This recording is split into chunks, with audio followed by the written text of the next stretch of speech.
ఓం నమో వెంకటేశాయ నమః. ఓం సీతారామచంద్ర పరబ్రహ్మస్వరూపాయ స్వరూపిణి నమః.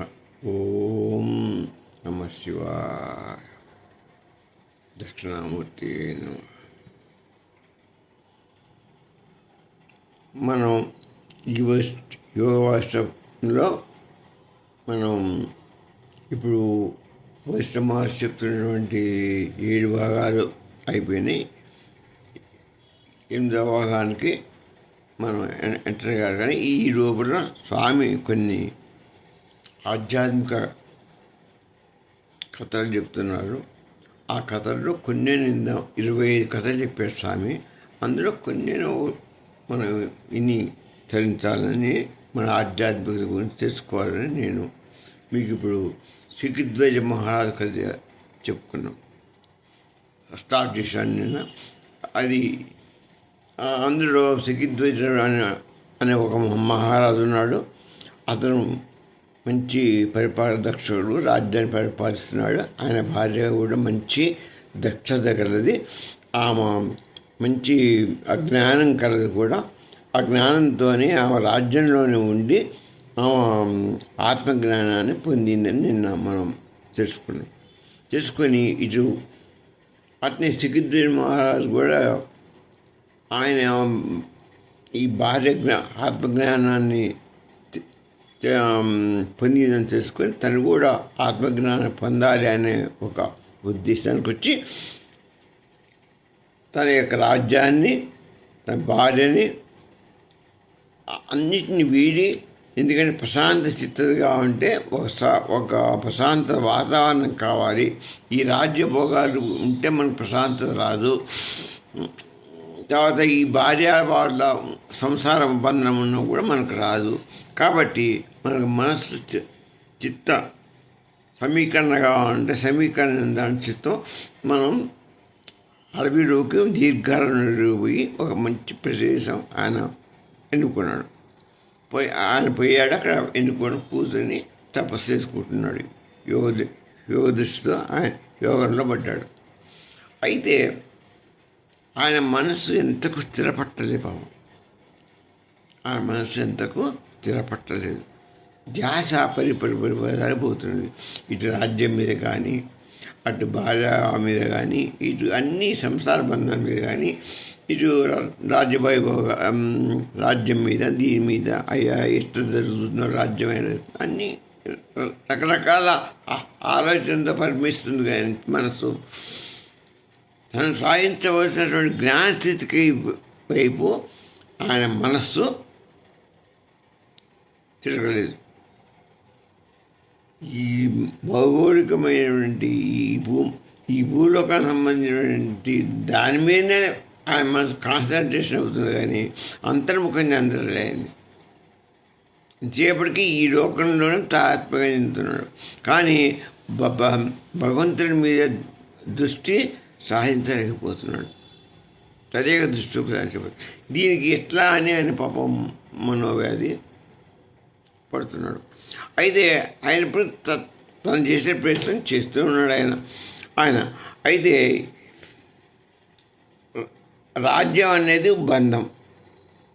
ఆయన దృష్టిలో ఏంటంటే రాజ్యం ఇడిపోయి అతనేం భావించాడు, రాజ్యం అనేది ఒక బంధం.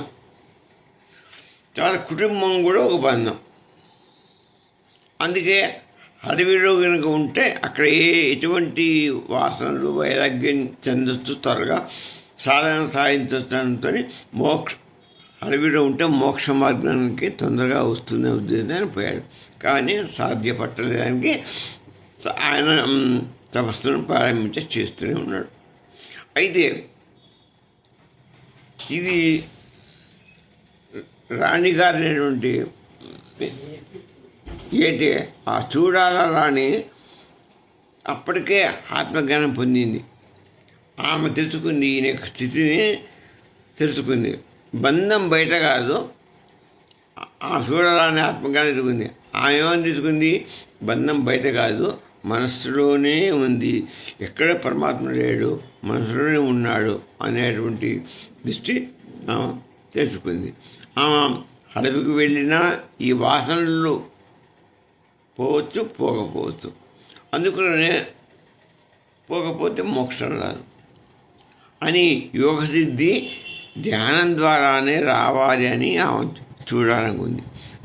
అది దానికి అడవిలో పోని అవసరం లేదు, ఇక్కడ రాజ్యంలోనే ఉండి చేసుకోవచ్చు, ఇక్కడనే ఉండి అన్ని దాన్ని సాధన చేసే ఉద్దేశంతో ఆమె ధ్యానం ద్వారా మనస్సును స్థిరీకరణ చేసి ప్రాణాన్ని అంటే ప్రాణాన్ని కూడా దిగ్బంధం చేసి ఆమె మనస్సుని నిగ్రహపరిచి సంయమనం చేసింది, మనస్సుని స్థిరీకరణ చేసింది. స్థిరీకరణ చేసిన కూడా ఆత్మజ్ఞానం ఆమెకి దొరికింది.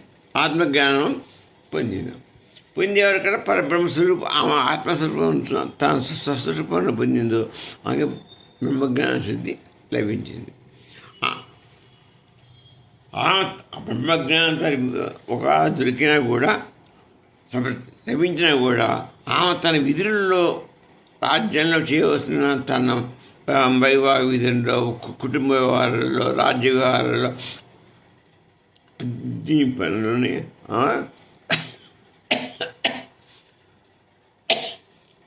అన్ని రకాల సాధన చేస్తున్నా, అన్ని పనులు చేసుకుంటూ ఇటు పక్కన ఈ సాధన కూడా చేస్తుంది.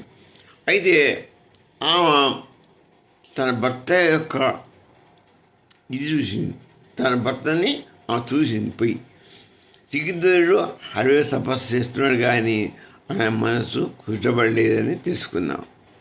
ఆయనకు అహంకారం పోలేదు. ఆ తపస్సు అనే నేను చేస్తున్నాను, అడవిలోకి వచ్చేస్తున్నాను అనే ఒక గర్వభావం ఉంది. ఈ విధంగా ఆయనకి ద్వైత భావాలు ఉన్నాయి. నేను భార్యకు వచ్చినా కూడా అనుకున్నాడు, భార్యని ఆయన తక్కువ దృష్టిలో చూస్తున్నాడు. చూసి నేను ఆమె కంటే తొందరగా మంచి గొప్పతనంగా ఉండాలి, ఆమె కంటే పై స్థాయిలో ఉండాలని అడవికి వచ్చాడు. అడవికి వచ్చి సాధన చేయడం మొదలుపెట్టాడు. కానీ ఆయనకు వచ్చపట్టలేదు, మనసు స్థిరీకరణ అహంకారంతోనే ఉన్నాడు ఆయన. నేను అడవికి వచ్చి అడవిలో దూర ప్రాంతానికి వచ్చాను, ఇక్కడ తపస్సు చేస్తున్నాను, ఇక్కడ నాకు తపస్సు వస్తుంది అనే భావాలతో ఉన్నాడు. ఆయన మనసు కూడా చంచలంగా ఉంది. ఈ ద్వైత భావాలు పోటలేదు. తపస్సు చేస్తున్నాననే ఒక గర్వం కూడా ఆయనకి పేర్కొని ఆయనకి సాధన సరైన స్థితిలో నడవటం లేదు, కుదరలేదు. అప్పుడు ఈ భార్య ఆయన పరిస్థితి గమనించి ఆమె ఏం చేసిందంటే, నా భర్తకు నిజమైన జ్ఞానం తెలియటం లేదు, ఆయన తెలియపరచాలని అనుకొని తన భర్త తన మాట వినడు, భార్య మాట వినడు. ఆయనకు ఆధిపత్యం ఎక్కువ. నేను భార్య కంటే గొప్ప, నేను నా మాట భార్య వినగా భార్య మాట నేనంటే ఏంటనే ఒక స్వభావంతో ఉన్నవాడు. ఆమెకు జ్ఞానం సంపాదించుకుంటే నేను జ్ఞానం సంపాదించుకోలేను, ఆమె నాకు చెప్పేది ఏంటి అనేటువంటి ఇదిలో ఉన్నాడు ఆయన. కాబట్టి ఆమె తెలుసు కాబట్టి ఆయన తత్వం. ఆమె ఏం చేసిందంటే, తన భార్య మాట వినడం తనకు తెలుసు కాబట్టి ఆమె ఒక మహాయోగి రూపంలో పోయింది. ఆ బ్రహ్మస్వరూపం బ్రహ్మజ్ఞానం పొందింది కాబట్టి ఆమెకి కామరూపాలు కూడా వచ్చినాయి. జ్ఞానం ఉంది ఆమెకి. కాబట్టి ఆమె ఏం చేసింది, ఒక మహాయోగి రూపం ధరించి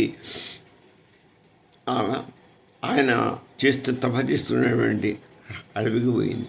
కుంభముని అనే ఒక పేరుతోని ఆమె అక్కడికి వెళ్ళింది. ఆమె తన పేరుని కుంభముని పెట్టుకుంది.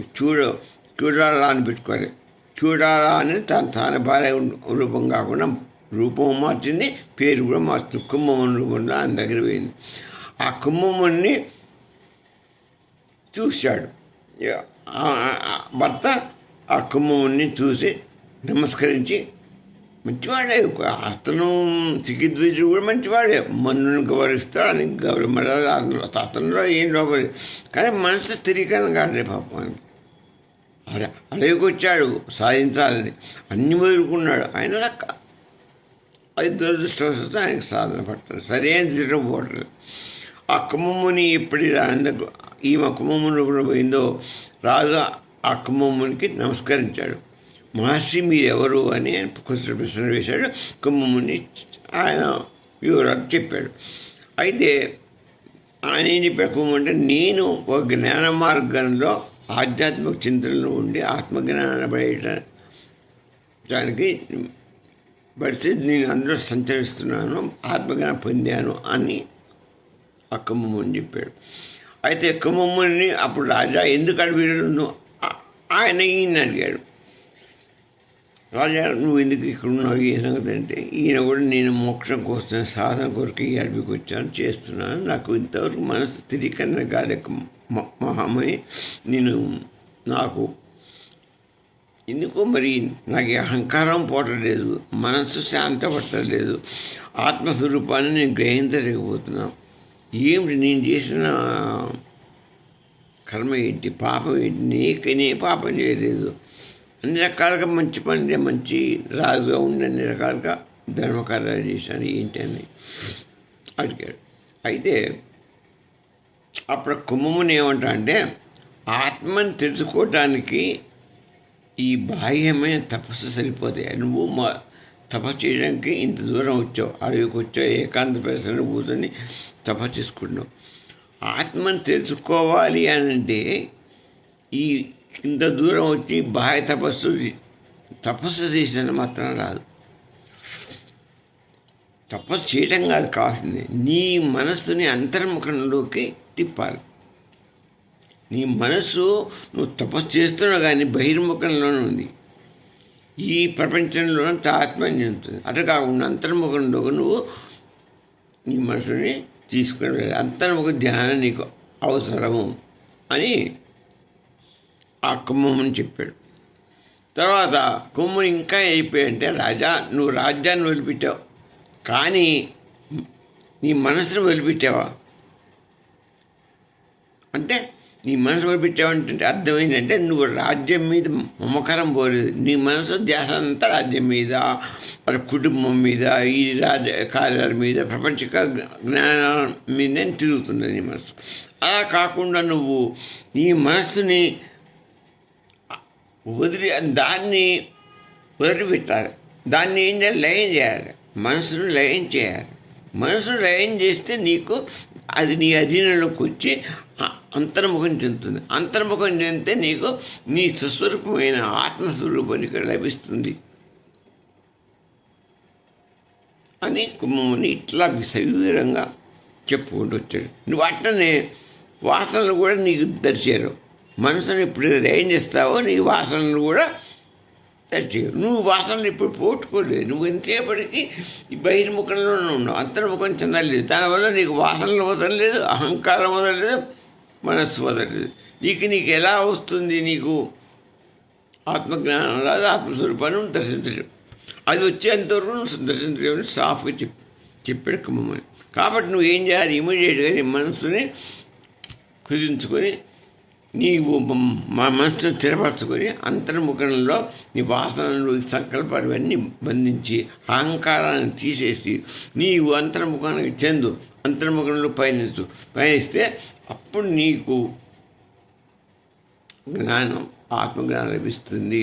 అప్పుడు నీకు ఎన్ని వేదాంత ప్రకారంగా వైరాగ్యం అంటే ఈ విధంగా వైరాగ్యం ఆధ్యాత్మిక వేదాంత ప్రకారం ఉన్నటువంటి ఇది బోధ చేసి వైరాగ్యం వేదాంత బోధ కుమ్మముని ఆయనకి బోధ చేశాడు.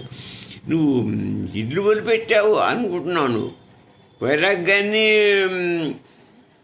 వదిలిపెట్టావు అనుకో, రాజ్యాన్ని వదిలిపెట్టావు, వైరాగ్యాన్ని వదిలిపెట్టావు అనుకున్నావు. ఇల్లు వదిలిపెట్టావు కాబట్టి రాజ్యాన్ని వదిలిపెట్టి అన్ని వదిలిపెట్టాను అనుకున్నావు. కానీ నీ మనసును వదిలిపెట్టాను. అసలు మెయిన్ మనస్సు. రాజ్యం వదిలిపెట్టి రాజ్యం వదిలిపెట్టి ఏమొస్తుంది? కాబట్టి నీ మనసులో ఇప్పటికీ ఆసక్తి ఉన్నది, ఆకాంక్ష ఉన్నది, తర్వాత అహంకారం ఉన్నది. కాబట్టి నీకు మోక్ష జ్ఞానం కరెక్ట్. వాటిని వదిలిపెట్టు. నీ ఆసక్తి, నీ ఆకాంక్ష, అహంకారం ఎన్ని చిత్తాన్ని లయం చేసి వాటిని వదిలిపెట్టి నువ్వు అంతర్ముఖంగా అని అప్పుడు నీకు ఆత్మజ్ఞానం జరుగుతుందని ఆయన వేదాంత జ్ఞానాన్ని బోధించే కుమ్మముని ఎవరు? ఆయన భార్యనే చూడాలనే కుమ్మముని వేషంలో వచ్చి ఇదంతా బోధ చేసింది. కుమ్మముని ఇంకా చెప్పాడు, ఒక వ్యక్తి అడవిలో ఉన్న మనసులో రాజ్యాంగంగా ఉంటే అతనికి బంధాలు ఉన్నట్టుగా. ఎవరైనా ఒక వ్యక్తి రాజ్యాన్ని వదిలిపెట్టాడు ఇక్కడ వచ్చాడు, ఏకాంతాలకు వచ్చి అడవిలో కూర్చున్నాడు, కానీ ఏది మనసులో మాత్రం రాజ్యం అట్లనే ఉంది. భౌతికంగా రాజ్యాన్ని వదిలిపెట్టాడు కానీ మానసికంగా రాజ్యాన్ని తట్టుకుంటున్నప్పుడు ఆయన సంకల్పం ఉంటుంది. కాబట్టి అట్టగా అసలు నీ మనసులోనే వదిలిపెట్టాలి. మనసులో ఏం చేయాలి, ఉట్టి వదిలిపెట్టడం కాదు అని ఆయన బోధ చాలా బాగా చేశాడు. అయితే ఎవరు మన భార్య అయినటువంటి కుమ్మముని ఈ విధంగా చెప్పి విష్ణుమహర్షికి విష్ణుమహర్షి ఏమంటున్నాడంటే, రామ చూడాలా ఒక ఉదాహరణ మనకి ఏంటంటే, ఆమె ఒక మహాజ్ఞాని. రాజ్యంలో ఉన్నప్పటికీ తన మనస్సుని స్థిరపరచుకొని అంతర్లీనం చేసుకొని ఒక ధర్మయుక్తంగా తన మనస్సుని స్వాధీనపరచుకొని ఆత్మజ్ఞానం మళ్లించుకొని తన పనులు తాను చేస్తున్నా కూడా అన్ని భగదర్పణం చేసి ఆత్మస్వరూప జ్ఞానం పొందింది. కాబట్టి ఆమె మహా గొప్ప జ్ఞాని, బ్రహ్మనిష్ట కలదిగా ఆమె పేరు పొందింది. ఆమె సాధించింది, బ్రహ్మనిష్ట కలదిగా ఆమె పొందింది. అతని స్థితి రాజ్యాన్ని వదిలిపెట్టాడు. ఏం చేసిన భర్త మాత్రం ఆయన మనసు వదిలిపెట్టలేదు, మనసులో అహంకారాన్ని వదిలిపెట్టలేదు. ఈయన నుండి ఆయన అడవికి పోయినా కూడా సాధించలేపాడు. ఈమె ఇక్కడే ఉండి రాజ్యాన్ని చూసుకుంటూ తన పనులు ఈ కుటుంబ వ్యవహారాలు చూసుకుంటూ నేను చెప్పిన ప్రకారంగా అన్నిటిని సాధించుకుంటూ జ్ఞాన స్వరూపాన్ని పొందగలిగింది, బ్రహ్మనిష్ట కలిగింది. మనసు చేసుకొని తీసుకుంది. ఇది సత్యవైరాగ్యం. దీన్ని ఏమంటారు, ఆమె చేసిన పని సత్యవైరాగ్యం. ఇదే అద్వైతం వాళ్ళు చెప్పేది. సత్యవైరాగ్యం అంటే నిజమైన వైరాగ్యం ఏంటి అంటే ఇది. సత్యవైరాగ్యం అంటే ఏంటి? సత్యమైన వైరాగ్యం, నిజమైనటువంటి వైరాగ్యం ఇది. రాజ్యంలో ఉన్నా, నువ్వు ఇంటిలో ఉన్నా, ఎక్కడ గృహంలో ఉండు, ఏ పని చెప్పినా పరమాత్మ మీద దృష్టి పెట్టి పరమాత్మని నేను కాదని సంకల్పం చేసుకుని నువ్వు కర్మలు చేయి, అన్ని నువ్వు నివర్తించు. కానీ ఏం చేయాలి, అన్నీ బ్రహ్మార్పణ తీసుకోవాలి. అప్పుడు నీకు ఆత్మశుద్ధి ఏర్పడుతుంది, మనస్సు స్థిరపడుతుంది, మనశ్శాంతి కలుగుతుంది. అంతఃకరణలోకి నువ్వు ప్రవేశిస్తావు. అంతఃకరణలో ప్రవేశించి బహిర్ముఖం చెందకుండా అంతర్ముఖం చెంది నీవు చాలా ఇచ్చేస్తావు. అప్పుడు నీకు ప్రశాంతత వాతావరణం నీకు లభించి మనసు చిత్తశాంతి లభించి స్థిరీకరణ అవుతుంది. ఉపశమనంలో నీ మనసు ఉంటే నీకు ఆత్మ అంతర్ముఖం, నీలోనే ఉన్న ఆత్మస్వరూపం నీకు నీ స్వస్వరూపం గుర్తిస్తావు. తద్వారా నీకు బ్రహ్మస్వరూపం దర్శనం అవుతుంది. నువ్వు అహం బ్రహ్మాస్మని తెలుసుకొని ఆ బ్రహ్మస్వరూపంలో లీనమైపోతావు అని చెప్తున్నాడు మన స్వామి వైష్ణవ. రాముడికి చెప్పాడు, అది మనకు చెప్తున్నట్టే ఇది దీన్నే విశిష్టాద్వైతం వాళ్ళు ఏం చెప్తారంటే, భక్తి ద్వారా ఇదే మన స్థిరీకరించాలంటే భక్తి కావాలి. భక్తి ఉంటేనే నీకు మనసు స్థిరీకరణ ఉంటుంది. నువ్వు ఎంత భక్తి చేస్తే 24 గంటల భక్తి చేసినా ఎంత నిరంతరంగా భక్తి ఆ ధ్రువుడు ఎన్నో సంవత్సరాలు ప్రార్థించాడు, విష్ణుమూర్తి ప్రత్యక్షమయ్యాడు, ఆయనకు కావాల్సినటువంటి ఇది ఇచ్చాడు. ప్రహ్లాదుడు కూడా ఎంత స్థిరీకరణ భక్తితోనే ఆయన ఇది సంపాదించాడు. అట్లనే వాళ్ళు ఏమంటారంటే, నువ్వు భక్తితోనే సాధించాలి. అది విష్ణువుని మాత్రమే, వాళ్ళ దేవుడు విష్ణువు. ఆ విష్ణువే సర్వాంతర్యామి పరమాత్మ స్వరూపుడు.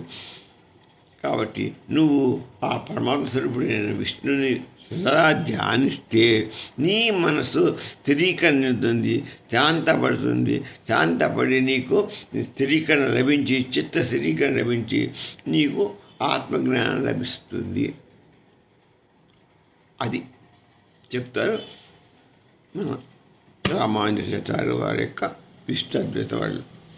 ఇక ద్వైతం వాళ్ళు ఏం చెప్తా అంటే, నీకు భగవంతుని ధ్యానించు, ఆ విష్ణువునే ధ్యానించు, 24 గంటలు ధ్యాని, ఎంత నీ చేతనైతే అంత ఘోరంగా నువ్వు సాధన చేసుకుంటే నీకు మోక్షం అనేది లభిస్తుంది. ఆయన దగ్గరికి పోతే నీకు ఎన్ని పోతాయి. అదే మోక్షం అంటే ఆత్మజ్ఞానానికి లభిస్తుంది.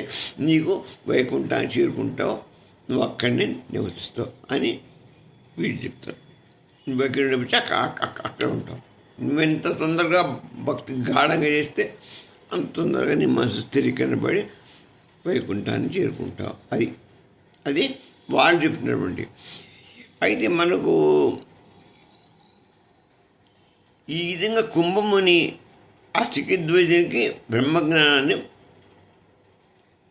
మొత్తం బోధ చేశాడు, ప్రారంభించేశాడు, బోధించాడు.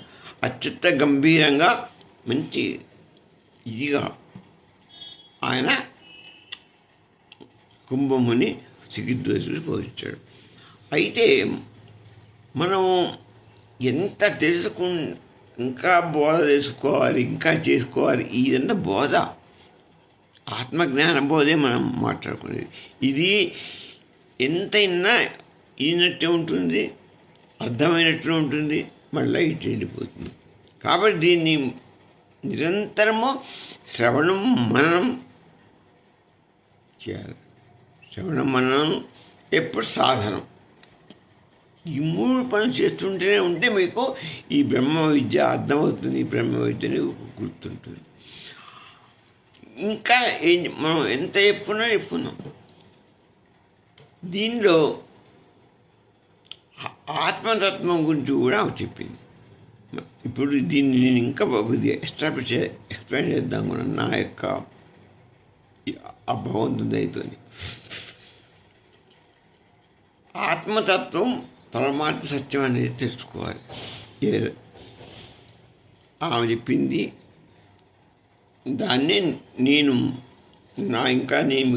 మనం చెప్పుకుందాం ఉద్దేశంతో నా యొక్క ఉద్దేశంతో మీకు చెప్తున్నాను. ఇక్కడ 2 సత్యాలు ఉంటాయండి. ఆత్మతత్వం, పరమార్థ సత్యం అని ఉంటుంది. ఆత్మతత్వం అంటే మనలో ఉన్నటువంటి ఆత్మ, మనలో ఉన్నటువంటి దాక్కున్నటువంటి అంతర్యామి, ఆయన కనపడు మనకి, కానీ సాక్షిభూతుడుగా ఉంటాడు, చైతన్య స్వరూపుడుగా ఉంటాడు. ఆయన లేకపోతే ఈ శరీరం కలదు, ఇది ఏది కూడా ఈ శరీరం కలదు, ఈ మనస్సు పనిచేయదు, మన వ్యక్తిగానే ఉండడు. ఇది ఈ శరీరం ఇటు ఏమి వేస్ట్. ఆ చైతన్య పురుషుడు లేకపోతే, ఆత్మ లేకపోతే మొత్తం అదే మరణం. ఇక మనకు దేని పని ఎక్కడ పోతుంది. వినష్టం శరీరం అసలు అది పనికిరాదు, వ్యర్థం, డీకంపోజ్ అయిపోతుంది, అంత ఇక పనికిరాదు. ఇక ఆయన ఉన్నంతవరకు మాత్రం దీనికి ఎనలేని ప్రాముఖ్యత ఉంటుంది. దాన్ని మనం ఎటు తిప్పుకుంటే అది దొరుకుతుంది. దాన్ని పరమాత్మ వైపు తిప్పుకుంటే పరమాత్మ అయిపోతుంది, బాహ్యముఖంగా తిప్పుకుంటే బాహ్యముఖంగా పోతుంది. అందుకనే ఆ పరమాత్మ మనలో ఉన్నంత వరకు మనకు ఆయుష్ ఉంటుంది. కాబట్టి ఆయన ఉన్నప్పుడే మనం ఆయన వైపు తిప్పుకోవాలి. బయట ప్రపంచం తిప్పుకోకుండా ఆయన వైపు తిప్పితే మనకు ఆత్మస్వరూపుడు ఏర్పడతాడు. మనకు పరమానంద స్వరూప బ్రహ్మజ్ఞానం కలుగుతుంది. ఆ పరబ్రహ్మస్వరూపం మనకు సాక్షాత్కరించబడుతుంది. అందుకనే ఈ శరీరం నేను కాదు, ఈ మనస్సు నేను కాదు, నేను ఎవరినో ఒక వ్యక్తిని కూడా కాదు. ఈ నేను వ్యక్తిని, నేను మనసును, నేను జ్ఞానాన్ని ఎప్పుడు అనిపిస్తుంది నీకు? అజ్ఞానం వల్ల అనిపిస్తుంది నీకు. ఈ శరీరం నాది, ఈ కన్ను నాది, ఈ ఇల్లు నాది, నాది నీది అని పోయేది. అన్నీ నాది నీది అనుకుంటూ ఇది నేను ఇంత గొప్పవాడిని, నేను ప్రేమిస్తాను, నేను అది ఇది అని ఇట్లా అనేకమైనటువంటి అపోహ జనిస్తుంటాయి. ఎప్పుడు నీకు జ్ఞానం లేనప్పుడు, నీకు శరీరం మీద మోహం ఉన్నప్పుడు, నీకు మనస్సు స్వాధీనంలో లేనప్పుడు, నువ్వు వ్యక్తిగా ప్రవర్తిస్తావు. జ్ఞాన వ్యక్తిగానే ఉండవు. మామూలు వ్యక్తి శరీరం మోహం మీద శరీరం ద్వారా చేసే పని అన్నమాట. అందుకనే ఉపనిషత్తులు చెప్తున్న సత్యం ఏంటంటే జననం లేని మరణం లేని నిత్య చైతన్య స్వరూపుడైన ఆ ఆత్మ దర్శనానికి నువ్వు అంతర్ముఖ లేనివై దాన్ని పొందవయ్యా అని మనకు ఉపనిషత్తులు ఘోషించి చెప్తుంది. చెప్తుంది ఈ మనస్సు నువ్వు కావు, ఈ శరీరము నువ్వు కాదు, ఈ నువ్వేది కాదు, మరి ఈయన నువ్వు నిత్య చైతన్య స్వరూపుడివి. అది నీలోనే ఆ చైతన్య స్వరూపం ఉంది కాబట్టే నువ్వు తిరగలుగుతున్నావు, మాట్లాడగలుగుతున్నావు, చేయగలుగుతున్నావు. నీలో ఉన్న ఆత్మని నువ్వు దర్శనం చేసుకో. ఆయన దర్శనం చేసుకుంటే బ్రహ్మ దర్శనం అవుతుంది, నీకు మోక్షం లభిస్తుంది అని మనకు ఉపనిషత్తులు బోధించింది. భగవద్గీత కూడా అదే బోధిస్తుంది. అందరూ చెప్పేది. ఇంకా కఠోపనిషత్తు కూడా మనకి ఏం చెప్పిందంటే నజాయతే మ్రియతే న కదా వా కదాచిత్ అని చెప్పింది. అంటే ఏంటి? ఆత్మకు జననం లేదు, నజాయతే దానికి పుట్టుక లేదు, మ్రియతే దానికి మరణం కూడా లేదు, వా కదాచిత్ దానికి ఇది జననం కానీ మరణం కానీ దేనికి? ఆత్మకు. కాబట్టి ఆత్మ అంటే ఎవరు? నువ్వే. నీలో ఉన్న ఆత్మ పరమస్వరూపానికి సాగు పుట్టుకుడు. మరి దేనికి ఉన్నాయి? నీ శరీరానికి, ఈ నశించిపోయే శరీరానికి, దీనికి మాత్రమే సాగు పుట్టుకలు, మరణాలు, జననాలు, అన్నీ కోరికలు అన్నీ దీనికి సంబంధించి మనలో ఉన్న మనసుకి, మనలో ఉన్న శరీరానికి భోగించే శర్మం. ఆ మనసు ద్వారా ఈ శరీరం భోగ వస్తువు. ఇది మనస్సు బుద్ధి చేస్తున్న పనులు, నాటకాలు. ఎంత ఈ నాటకం దీనికి ఇదైపోతే అసలు వాస్తవంగా నీకు ఆత్మస్వరూపుడి అది తెలుసుకోవాలి. కృష్ణమామ చెప్పిన ఇంకో పెద్దాన్ని ఏంటంటే మనకి ఇప్పటికీ ఈ జగత్తు మనకి మనస్సుతో ఏర్పడిందని చెప్పాడు. మనకు గుర్తుందిగా, అది గుర్తుంచుకోవాలి. ఈ జగత్తు ఎట్లా ఏర్పడేది? మనకి మనస్సుతోనే ఏర్పడింది. మన యొక్క సంకల్పాల వల్ల ఈ జగత్తు ఏర్పడేది. మన ఎన్నోసార్లు ఎప్పుడు ఉన్నాయి ఇదే మాట. అట్నే ఈ మనస్సు సంకల్పం చేస్తుంది, దానివల్ల భావన వస్తే దానివల్లనే ఈ మొత్తం జగత్తు ఏర్పడుతుంది. నాకు ఏ అక్క ఒక అమ్మాయిని ఇస్తావు, ఆ అమ్మాయి బాగుంది అంటున్నా, అమ్మాయి పెట్టి తీసుకుంటాం. తర్వాత పిల్లగాళ్ళు చూస్తారు, తర్వాత సంతానం, వైరాగ్యం, ఇదంతా మనం సంసార బంధాలు చిక్కుంటాం. అట్లే ప్రపంచం కూడా అంతే. ఆ ఇల్లు కడతావు, ఇది కడతావు, ఈ కంపెనీ అనుకుంటావు, ఉద్యోగం చేస్తావు, ఎన్నో నీకు పనులు వేసుకుని కూర్చుంటావు. ఈ అంత లేని బంధనాలు, సంకల్పాలు పెరుగుతుంటే నీకు అది కావాలి, ఇది కావాలని నీ బంధనాలు పెరుగుతుంటే నీకు ఇందులోనే ఈ జగత్తులోనే నీవు తాత్పర్యం చెందుతావు. అంతర్ముఖంలో పోవడానికి నీకు టైం దొరకదు, నీకు శాంతి, మనశ్శాంతి కూడా ఉండదు. 24 గంటలు ఏదో ఒకటి చేయాలి. అందుకొరకునేమో ఈ జగత్తు నిన్ను అలా భావన సృష్టించి ఇక్కడిక్కడే తిప్పుతుంది. ఈ మనస్సు ఈ జగత్తులో తిప్పి నిన్ను నాశనం చేస్తుంది. అందుకనే ఆ మనస్సును లయం చెయ్యాలి. ఆ మనస్సును మనం పట్టుకొని దాన్ని స్థిరీకరించాలి, బంధించాలి. దాన్ని చేయాలంటే అంతర్ముఖంలో పోయి భగవద్ధ్యాస పెట్టుకోవాలి, భగవద్చింతన పెట్టుకోవాలి. భగవద్ధ్యాస పెట్టుకొని ఆ సర్వంతరాయాన్ని మనం బోధిస్తుంటే నీ ఆత్మని ఆటోమేటిక్గా నీకు ప్రకాశిస్తుంది. ఈ జగత్తును నమ్ముకుంటే నీకు ఏమీ లేదు. ఈ పసిగిద్వజు చేసే పనేది. ఆయన పోయాడు కానీ మనసులో ఈ ప్రపంచకాన్నే తిరుగుతుంది, రాజ్యం తిరుగుతుంది. దీదుడు ఆయనకు రాలేదు. ఆయన భార్యకి చూడాలకి ఈ రాజ్యాల మీద కుటుంబ వ్యవహారాల్లో పనులు చేసుకుంటున్నా ఆ మనస్సు ఇక్కడ లేదు. పరమాత్మను మెచ్చింది, ఆత్మ మెచ్చింది, మనస్సును దిగ్బంధించింది. ఈ కోరికలు అన్నీ దిగ్బంధం చేసేసింది. ఆ సంకల్పాన్ని నిరోధించింది. ఆ మోక్ష జ్ఞానాన్ని పొందగలిగింది. ఆమె తీవ్రమైనటువంటి బ్రహ్మజ్ఞానాన్ని పొందింది.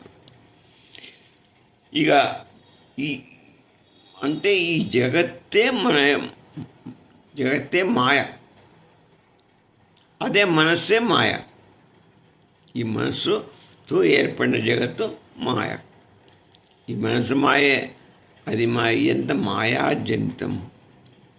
అందుకని మనం ఏం చేయాలి? చిదాకాశం, చిత్ప్రసాకాశం అని ఇంకోటి మనకు తెలుసుగా, చిదాకాశం.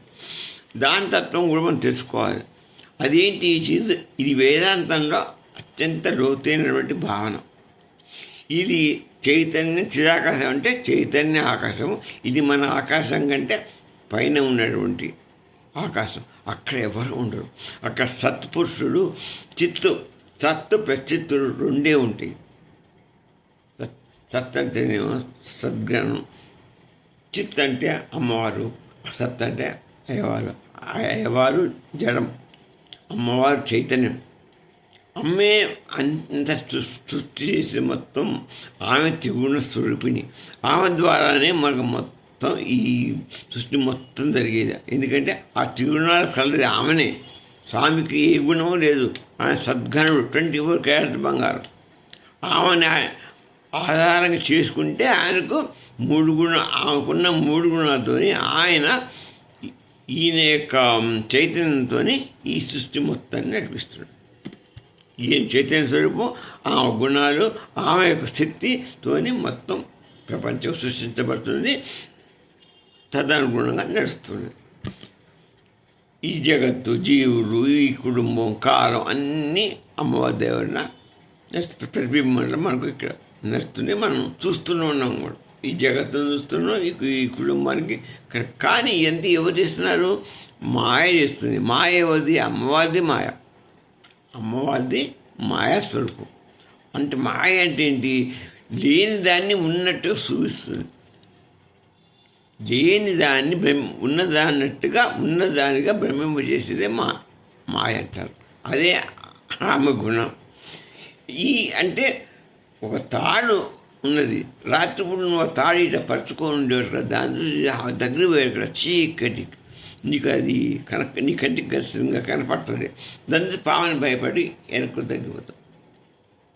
ఎప్పటి వరకు అదే నువ్వు టార్చ్ తీసుకొని వేసి చూస్తే అది తాడులా కనపడుతుంది, పాము అనేది భ్రమపోతుంది.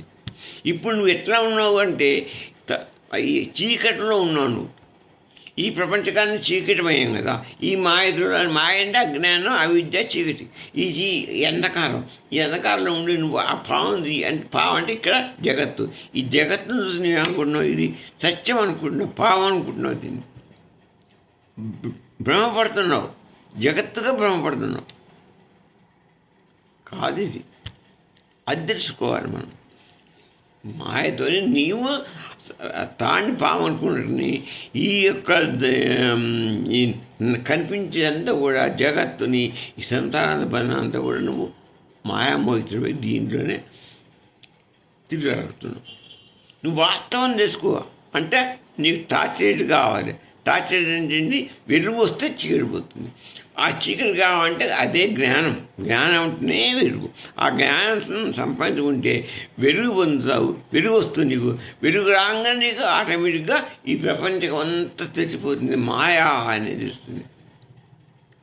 ఇది నిజంగా ఈ ప్రపంచం నిజంగా లేదు, ఇదంతా భ్రాంతి, మాయ అని ఇప్పుడు నీకు జ్ఞానం అనే వెలుగు వస్తున్నప్పుడు ఆ జ్ఞానం వెలుగు అంటే ఆత్మదర్శనం నీకు కావాలి. ఆత్మదర్శనం అంటే మనసుతో స్థిరీకరించాలి. మనసు స్థిరీకరించే లోపలికి నువ్వు ప్రయాణించాలి. అందుకని దీనికి అమ్మవారు 3 స్థితుల్లో మనని అనుభవం చేస్తుంది.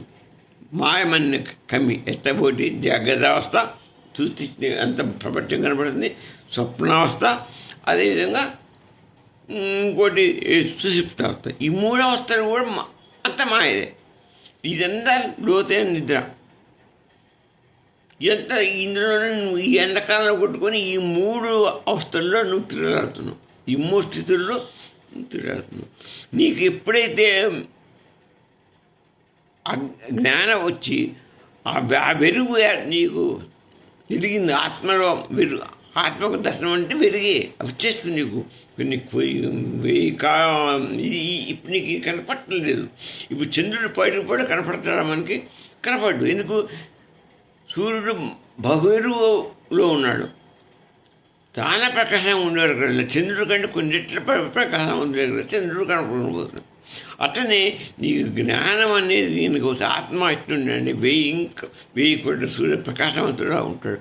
ఆయన జ్ఞానం వచ్చేవారు కదా, ఈ యొక్క భూమి ఇవన్నీ నువ్వు చూస్తున్న ప్రపంచం అంతా మాయమైపోతుంది, ఏదో నీకు కనపడదుగా.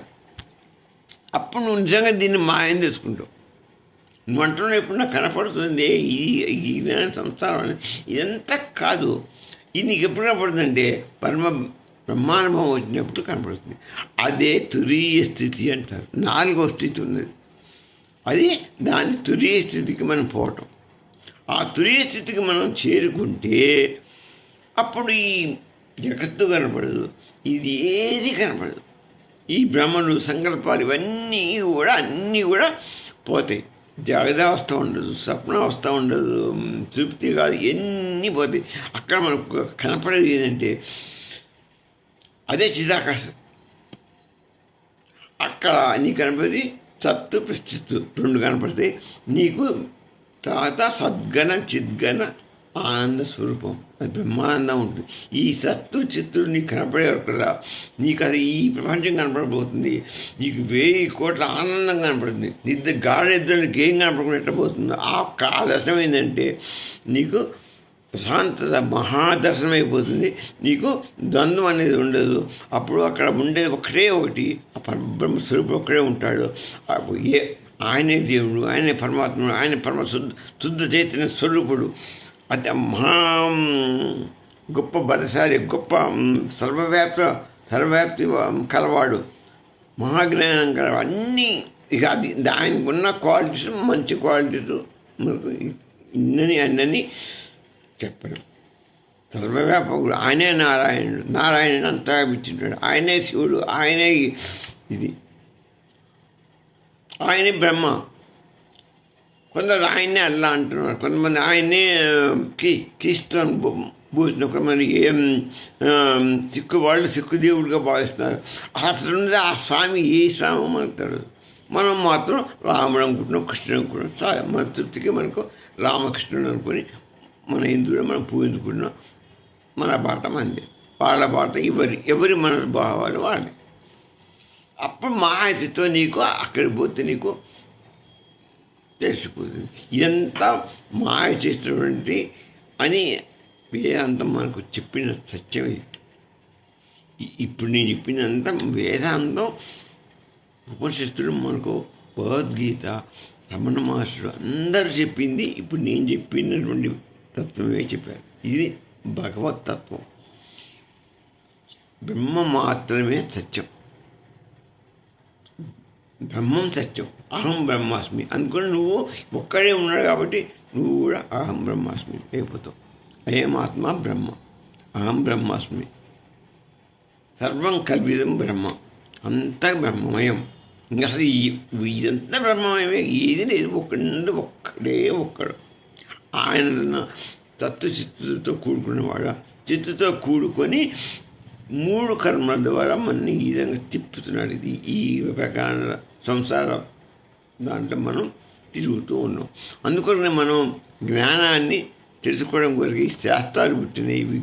ప్రత్యక్ష విజ్ఞానం తెలుసుకోవడం కొరకు ప్రత్యక్ష అనుభవం తెలుసుకోవాలి.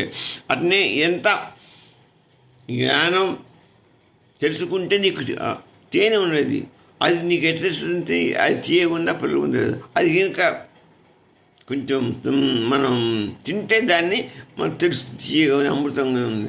అది నువ్వు తేనె చూడటం అసలు జ్ఞానం. తేనె రుచి చూస్తే నీకు బ్రహ్మానందం, అది తీయగా ఉంటుంది, బాగా అనిపిస్తుంది. అది దాన్ని బట్టి పెట్టి అది చూస్తే. అందుకనే బ్రహ్మజ్ఞానం పొందటం చాలా ముఖ్యం. ఇవాళతో ఈ సమాప్తి చేద్దాం. రేపు తిరిగి మళ్ళా పునః కలుద్దాం. ఓం నమో సీతారామచంద్ర పరబ్రహ్మ స్వరూపాయ దత్తాత్రేయ నమః.